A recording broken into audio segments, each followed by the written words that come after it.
Kashmir, Haryana polling ముగిసింది, exit polls కూడా వచ్చాయి.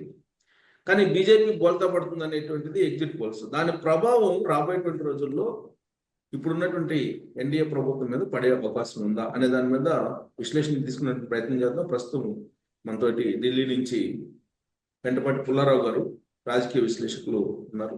సార్ నమస్తే. నమస్కారం సార్, ఎగ్జిట్ పోల్స్ వచ్చిన తర్వాత రాబోయేటువంటి పరిణామాలు ఎలా ఉంటాయి అనే దాని మీద రకరకాల చర్చ జరుగుతుంది సార్. నరేంద్ర మోడీ గారి ప్రభుత్వానికి ఎగ్జిట్ పోల్స్ ఎఫెక్ట్, రియల్ ఫలితాల ఎఫెక్ట్ ఎలా ఉండబోతున్నాయి? ఒకటే, గత 3 నెలలు బట్టి ఎప్పుడైతే పార్లమెంట్ ఎలక్షన్ అయిపోయిందో అప్పటి నుంచి హర్యానాలో బీజేపీ ఓడిపోతుంది వచ్చేసింది కదా. కాశ్మీర్లో కూడా, ఎందుకంటే 10 సంవత్సరాలు అయిపోయింది అక్కడ. చిన్న రాష్ట్రం, 90 మంది ఎమ్మెల్యేలు. 2019లో నేను జ్ఞాపకంతో చెప్తున్నా, దాదాపు 50-55 సీట్లు వచ్చినాయి బీజేపీకి 2014లో. 2019లో 40 వచ్చినాయి 90. ఓడిపోయినట్లు లెక్క. ఎవరో మిగతా పార్టీలు కదా వచ్చారు. ఇప్పుడు 20 వస్తాయా 25 వస్తాయా పర్సెంటేజ్ ఓట్లు ఉంటాయి, ఓడిపోతుంది అని అందరూ చెప్తున్నారు కదా. అది సో ఏదో ఆశ్చర్యకరంగా అని అనుకునే లేదు.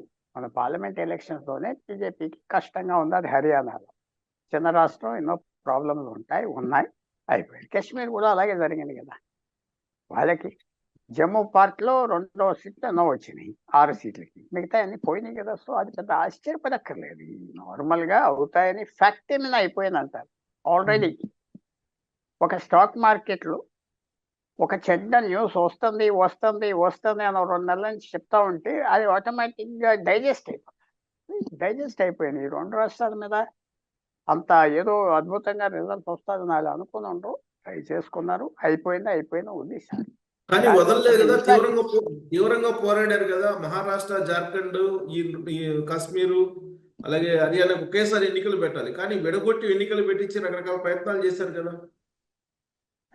అది దానికి కాదన్నాం. అది ఇప్పుడు జార్ఖండ్ వస్తుంది, మహారాష్ట్ర వస్తుంది. అయితే అవి విడగొట్టారంటే జార్ఖండ్ అసెంబ్లీ అవే రోజుకి పెట్టారు, మహారాష్ట్రకి అవే తారీఖు పెట్టారు. ముందర పెట్టలేరు కదా, హర్యానాను పొడిగించలేరు కదా.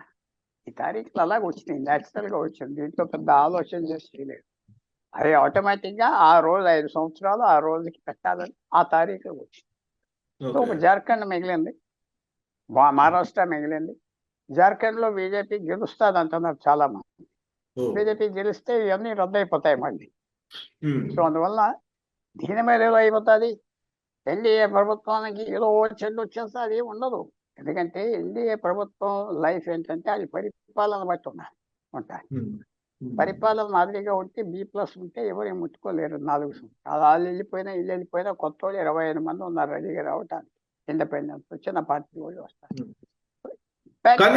కానీ ఒక ప్రచారం అయితే జరుగుతుంది పుల్లారావు గారు, చాలా కాలం నుంచి కూడా 2025 కల్లా నరేంద్ర మోడీ గారి ప్రభుత్వం పడిపోయి మధ్యంతర ఎన్నికలు వస్తాయి అనేది.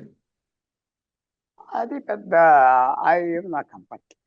ఎందుకంటే భారతదేశంలో ఎందుకు పడగొట్టాలి గవర్నమెంట్? ఎవరికి లాభం? నితీష్ కుమార్కి లాభమా, చంద్రబాబు నాయుడుకి లాభమా? ఇలాంటి పరిస్థితి వాళ్ళ జీవితంలో ఎప్పుడైనా వస్తుందా?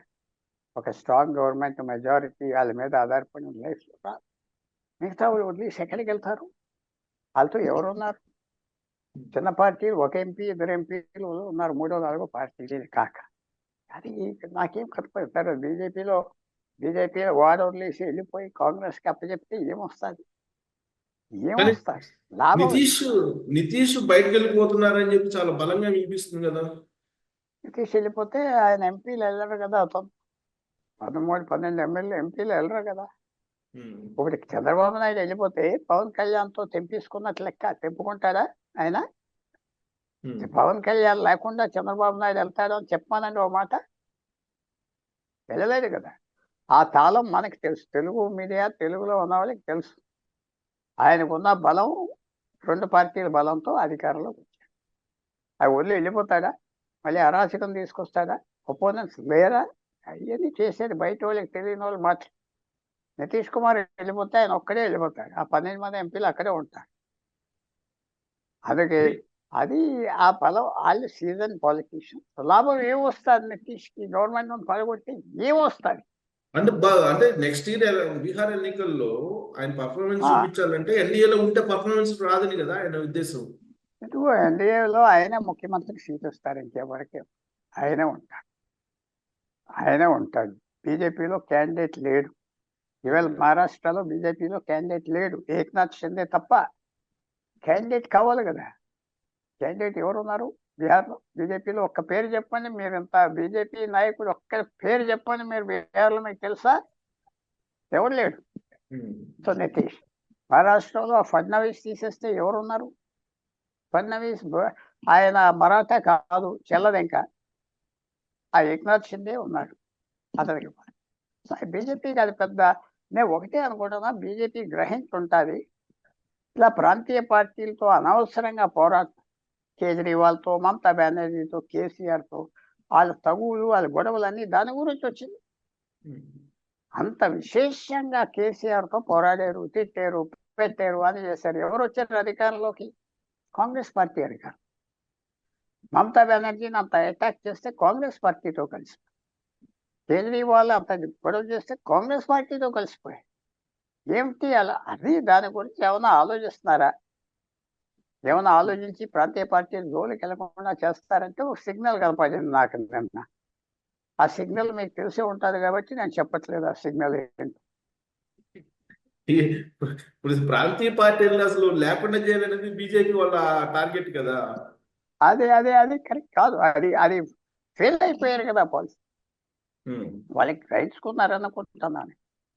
వాళ్ళు అనవసరంగా ప్రాంతీయ పార్టీలతో దెబ్బలాడే కొద్ది వాళ్ళు కాంగ్రెస్ పార్టీతో కలిసిపోతున్నారు. కాంగ్రెస్ పార్టీకి బలం వస్తుంది. అరవింద్ కేజ్రీవాల్ అలా ఉంటే ఏమవుతుంది? కేసీఆర్ ఉంటే ఏమవుతుంది? అది చాలా పొరపాటు చేశారు స్ట్రాటజీ. చాలా. మమతా బెనర్జీతో మమతా బెనర్జీని ఓడించలేరు, ఆవిడ అల్లరి చేశారు. ఇది కాంగ్రెస్ పార్టీతో కలిసిపోయింది. కేజ్రీవాల్ కాంగ్రెస్ పార్టీతో కలిసిపోయింది. కేసీఆర్ తీసేస్తే కాంగ్రెస్ వచ్చింది. సో అందువల్ల నిన్న మొన్న కొంచెం డిఎంకే అడిగినవన్నీ ఇస్తున్నారు. అది 10 రోజులు బట్టి మారింది పాలసీ. ఉదాహరణ మెట్రో 3 సంవత్సరాలు బట్టి ఆప్ చేశారు. 7,000 8,000 కోట్ల ప్రాజెక్ట్ మేము రాము, మీరు పోతే పోండి అన్నారు. వారంలో ఏదో నిర్మలా సీతారామన్ కూడా అది స్టేట్ ప్రాజెక్ట్, మాకేం సంబంధం లేదు, చాలా గొప్పగా మాట్లాడామని చెప్పిన స్టైల్.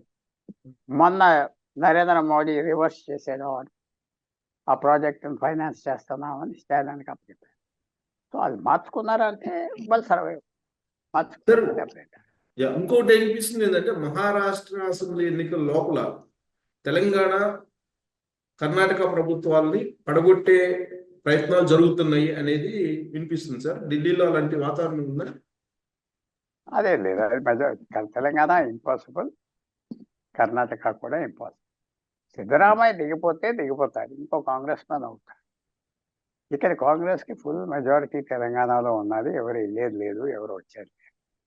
సో అది ఊరికనే గవర్నమెంట్ అది సరిగ్గా కర్ణాటకలో సిద్ధరామయ్య మీద ఆ మనీ లాండరింగ్, అంటే డబ్బులు ఎక్కడ నుంచి తీసుకొచ్చాడు పెట్టేది ఏమైనా దొరికితే తగ్గిపోతాడు, ఇంకో కాంగ్రెస్ మ్యాన్ అవుతాడు. అంతేగాని అక్కడ ప్రభుత్వాలు రిప్లేస్ చేస్తే బీజేపీకి వచ్చేది లేదు. ఆ తెలంగాణలో అస్సలు కనపడలేదు. కానీ ఇక్కడ ఈడీ రైట్స్ జరిగినాయి కదా పొంగులేటి శ్రీనివాసరెడ్డి క్యాబ్ మినిస్టర్ మీద. ఆయన వెళ్ళిపోతాడు. ఆయన ఎవరో డబ్బు దొరికితే ఆయన వెళ్ళిపోతాడు. ఆయన ఒక్కడే వెళ్తాడు పాపం. ఆయన ఒక్కడే కూర్చుంటాడు. ఎక్కడ కూర్చోబెడతారో తెలియదు మనకి. ఆయన ఒక్కడే కూర్చో. ఆయన వెళ్తే ఆయనతో 10 మంది వెళ్తారండి కదా. 10 మంది ఎక్కడికి వెళ్తారు? జైలుకి వెళ్తారా, ఇంకో పార్టీకి వెళ్తారా? సపరేట్ గా వెళ్తే ఏక్నాథ్ షిండే రాబోతున్నాడు అనేది వినిపిస్తుంది తెలంగాణ పాలిటిక్స్. ఏక్నాథ్ షిండే మీద కేసు లేదు. ఏక్నాథ్ షిండే 57 మంది శివసేన ఎమ్మెల్యేలో 41 మంది ముఖ్యమంత్రిని వదిలేసి వెళ్ళిపోయారంటే ఆ ముఖ్యమంత్రి మీద ఎంత కోపం ఉన్నదో ఆలోచించుకోవాలి. ఏక్నాథ్ షిండే ఆయన ఏదో కేసు ఉన్నది కొన్నాడు కాదు, ఆయన ఒక ఇంట్రెస్టింగ్ పర్సనాలిటీ. ఈవేళ మహారాష్ట్రలో అందరికంటే పెరిగింది ఏక్నాథ్ షిండే 2 సంవత్సరాలు.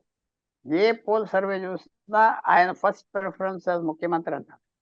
ఆయన పేరు తెచ్చుకున్నాడు, సంపాదించారు. Eknath Shinde different type. ఆయన రాజకీయంలో ఉన్న మనిషి రాజకీయానికి చేసేది. ఇక్కడ వీళ్ళు అంత ఏం ఉండదు. ఇది నేను అనుకోవట్లేదు. తెలంగాణ చాలా